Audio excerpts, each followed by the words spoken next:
What's up, everybody? Welcome back to another Comically Boston. Today is episode 89. We are almost to Ashoka. It actually got moved up a day. It was supposed to come out Wednesday this week. It is now going to come out on Tuesdays. I believe every episode will come out on Tuesdays. And they moved it up to Tuesday, I believe, 6 o'clock Pacific Standard Time. So it'll be 9 o'clock for us on the East Coast, which I'm not, I honestly wish there was a way that, like, it drops at 6 o'clock in Cali, and it drops 6 o'clock over here, but then it would be 3, right? It would be 3 p.m. for the people over there in California, and people on the East Coast would be watching it, talking about spoilers. So it does end up working out like, yeah, 6 p.m. for them is early. They get to have their watch at 6 and then have their whole night. It's 9 o'clock. It's almost, bedtime for us over here on the East Coast, and it's just coming out. But at least it's, they have it at 6 o'clock, and at 9 o'clock it's the same moment we're able to start watching it together. But time zones just suck sometimes, having distance and different people that can watch it at different times. I think over there in the UK type areas, it comes out at like 8 a.m., 9 a.m. or something. I don't know what the time zone is over there, but they really luck out. They have the whole day. They can wake up early in the morning, watch it, then make their reviews, make their videos about it, and have their whole day, where we have like 6 o'clock to the night or 9 p.m. to the night. Most of the time I make videos the next day. This week's going to be real rough for me. Unfortunately, my father passed away at 60 years old. He was having heart issues, and it wasn't super unexpected, but it wasn't super expected either. So thank you for anyone that reached out in condolences for the funeral and stuff this week. So I'm going to be dealing with that. I also have a wisdom teeth surgery this Wednesday, so this is going to be a rough week upcoming for me. But over the last week, a lot of things happened. Ashoka is coming out on Tuesday. There's also this image I seen of Thrawn and Anakin, and it is reported that Anakin Hayden Christensen is going to be in the series, probably as a flashback, if not maybe Darth Vader. But all I know is I would love to see a flashback with young Thrawn during the Clone Wars and Anakin during the Clone Wars. We've gotten flashbacks like that maybe in like Bad Batch or Rebels or the Clone Wars animated TV shows, but I don't think we've ever really had flashbacks like that in live action, maybe other than Obi-Wan Kenobi. They had that flashback with the younger Hayden Christensen and younger Ewan McGregor, even though they were older when they shot it, you know what I mean? But the de-aging technology works slightly better nowadays. But I would still love to see young Anakin again, and then a younger Thrawn, and then have an older Thrawn. But I think this Ahsoka series is going to be unbelievable. But some other things people have been talking about this week. There was some images released for the Godzilla TV show. I didn't even know they were making a Godzilla TV show, but it's for Apple TV+. There's this wonderful image of Godzilla here, and this Asian lady looking up from a bus at the screaming Godzilla. I don't know when this is set. I don't know if it's set post King Kong versus Godzilla or well before, but either way, it's supposed to be like Monarch versus the Monsters or something is the name of the show. But you see Wyatt Russell here, and he's on some type of old bus, and he is going to be playing I thought these were two different characters, and we were getting the Russell boys in this, but Wyatt Russell here is going to be the younger version of Kurt Russell, right? So we're going to have Wyatt playing the young version, and then time will pass. So maybe it starts at like the first Godzilla movie, and then by time passing, Kurt Russell is now post Kong versus Godzilla. Who knows? But as a Godzilla fan, I think it's kind of cool. We're going to see the Russell boys over in a TV show for Apple TV. Sure, why not? I'll check it out. There was also reports this week about some more Marvel movies coming up in the future of Marvel movies, and that there are plans for a Doctor Strange 3, and they really, I think they're going to set around after Doctor Strange Multiverse of Madness. We saw Clea and Doctor Strange go to like the dark dimension to fight incursions. We know that's where he's heading, so that whole movie's going to be fighting incursions and stuff like that, but will he fight maybe variants of Kang, like from the post-credit scene of Quantumania, maybe these three boys, setting up more future Marvel movies and setting up the multiverse saga further.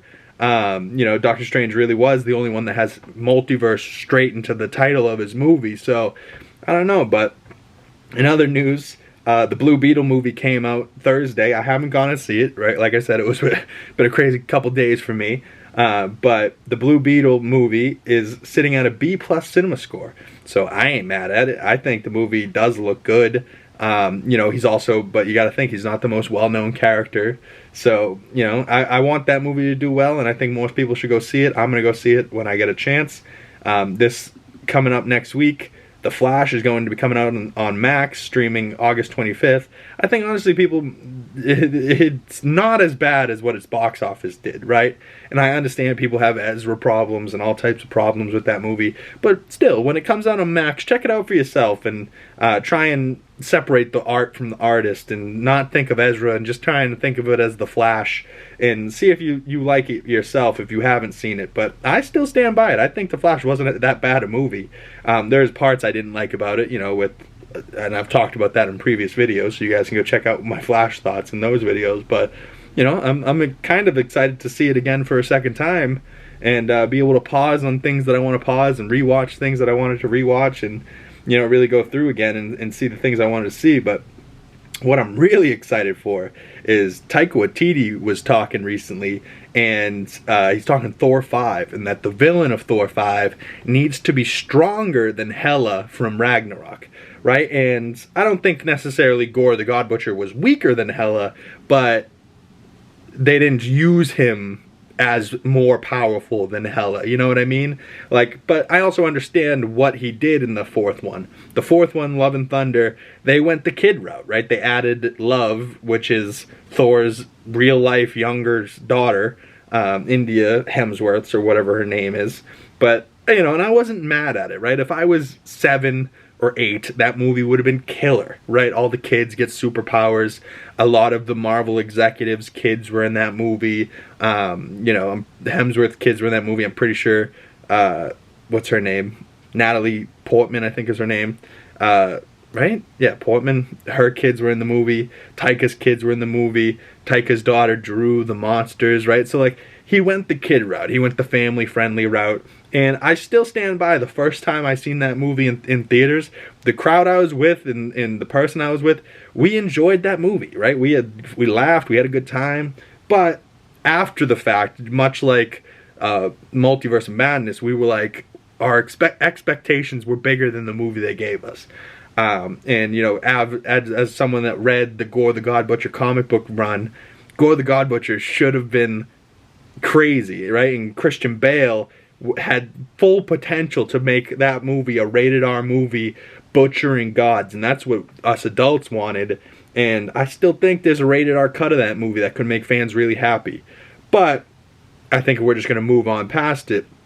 In Thor 5, I think Taika's mind is in the right place. Hela, villains, more powerful than Hela, right? I don't even care who it is, if it's just Hercules or what. But Roy Kent and the next one, like, I'm excited for Thor 5 still from Love and Thunder, right? Just from that post-credit scene with Hercules. And, you know, I have faith and hope for that. Also, last night in Boston, there was the UFC 292, and there was a couple of title fights, and Mr. Sugar Sean O'Malley came out as World Bantamweight Champion O'Malley. Congratulations to him. He had a nice little, very much so reminded me of Conor McGregor versus Jose Aldo. Step back, boom, caught him. Just, oh, it was so clean. And then he finished off Aljo. And, you know, I've been saying for a while I really like Sugar Sean, mostly because his tattoos were cool. And I loved that he would talk after the fight and talk shit. And he's colorful, but as now I've seen him fight multiple times, I still think all the things I still think he's super cool. He smokes weed, you know, he's a cool guy. But as a fighter, he's a badass dude, and he likes to throw fucking hands. And he's got that right hand, like he said. But Boston was going nuts last night. Every clip I saw from UFC, every, you know, knockout, every finish, the place was going wild. The place was erupting, and I had buddies that were there in the crowd, and they all said it was a great time. So love to see that. Love to see events happening in Boston at the TD Garden, one of my favorite arenas of all time, one of the best arenas maybe ever in sports. You know, like, the Boston fans really show out for that place, you know, and they people really feel at home in that arena. You know, they don't go and they're like, oh, I'm not gonna get in trouble. People show up in the Garden like it's home. You know, like they sit down, you know, they sit down like it's a couch at home, and they just make themselves comfortable. And you know, I really love to see that. Can't wait to see another UFC event, possibly one day at the Garden, and you know, possibly with my boy Jake Pillow the Gorilla fighting there in the UFC. Now that's soon to come. Soon to come. He's got a championship fight in his league, which is Combat Zone, and that's coming up in September. So get your tickets if you haven't. I'm gonna be here before we know it. But also, I want to just talk about my continued movies that I've watched this week. Movie reviews will be coming out ASAP. I watched Blade 1, so I still have to do 2 and 3, but Blade 1 I watched, and you just check out the next video on the channel coming out for that. That will come out tomorrow, and you'll see my full score and my review for that. Go check me out on Letterboxd if you want to see what I ranked it, and what my score was for that, and what my initial thoughts were when I wrote down that review. That link will be in the description below. Same with my Twitter, my Instagram. Go follow me on other social medias. I also continued my Marvel movie rewatch with Age of Ultron.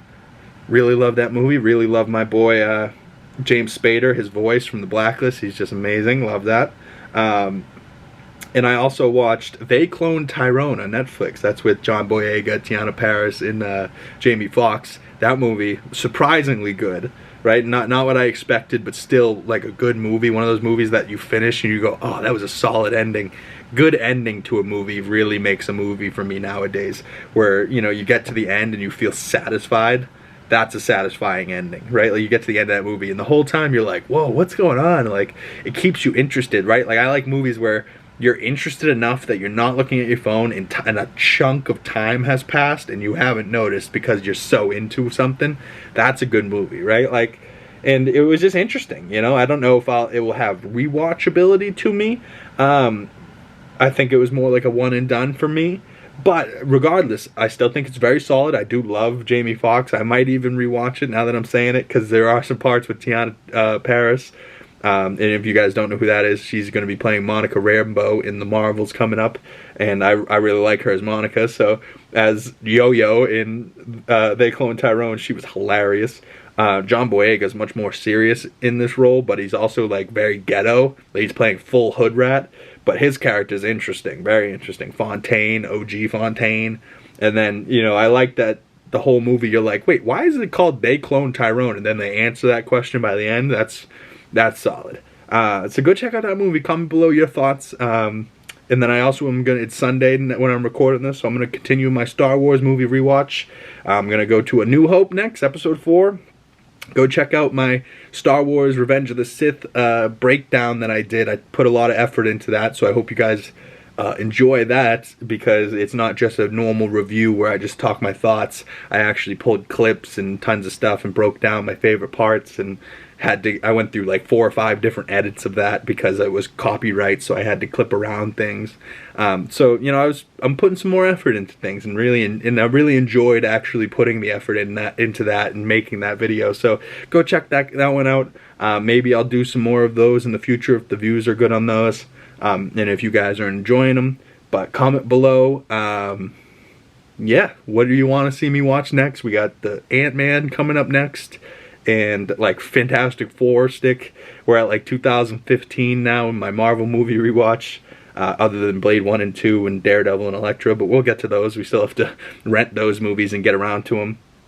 And then my Star Wars movie rewatch continues with A New Hope. So comment below, what's your favorite Marvel movie, what's your favorite Star Wars movie. I want to hear from you guys, and comment or at me on Twitter, at BigCamYouTube, if you have any thoughts or questions for me. I would love to answer them in the comment section or in your DMs or whatever.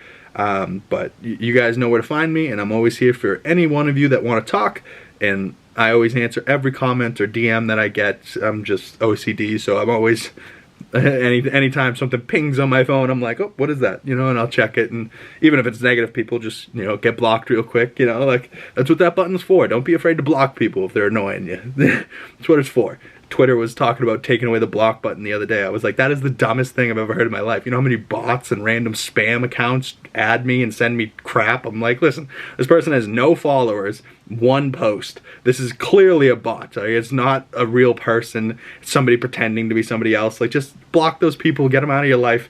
You don't need the spam and none of that crap. It just clutters your brain. You don't need it. So block people more. Don't block me. Smash that like button, subscribe, and I'll hit that bell if you want to see my face again. I'm Big Cam. Thank you guys for watching, and I'll see all of you in the next video. Peace.